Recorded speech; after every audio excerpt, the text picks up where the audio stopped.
কুকুর হচ্ছে একটা বিরাট বড় একটা সমস্যা হয়ে গেছে। কিছুক্ষণ আগে আমার আম্মারে এমন স্টাইলে কামড়িয়েছে, না যা না দেখলে বোঝা যাবে না। প্রচুর ডিপ, এই যে দেখা যাচ্ছে প্রচুর ডিপ। মানে এই কুকুর মানে চলন্ত মানুষকে কামড়াচ্ছে।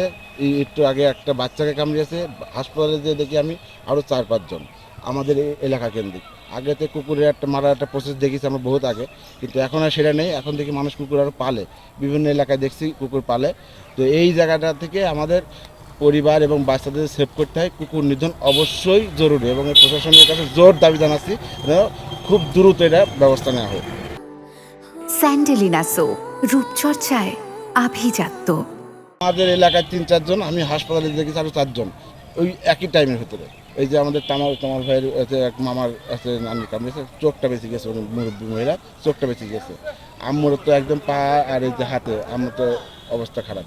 এইমাত্র আমি বাসা থেকে হসপিটাল থেকে ট্রিটমেন্ট দিয়ে নিয়ে আসলাম। হসপিটাল থেকে বলছিল যে রেখে দেওয়ার জন্য, সিরিয়াস, মানে এত পরিমাণ করেছে। তো এই জন্য আমি প্রশাসনের কাছে জোর দাবি জানাচ্ছি যেটা অতি দ্রুত ব্যবস্থা নেওয়া হোক, যে কুকুর নিধন এলাকায় যতগুলো কুকুরের নিধন আছে রাত্রে হাঁটা যায় না। এত পরিমাণ কুকুরে আসলে বোঝা যাবে যে সন্ধ্যার পর থেকে রাত করে এক একটা জায়গায় 10টা 20টা 30টা করে এই ছোটো ছোটো বাচ্চাগুলো যে রাস্তায় চলাফেরা করে কিন্তু কেউ সেফ না করে কুকুরের কাছ থেকে।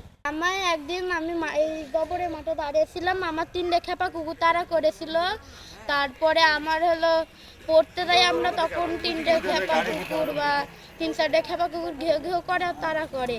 তারপরে না আমি রোজা থাকা অবস্থায় আমার 6টা কুকুর তাড়া করেছে।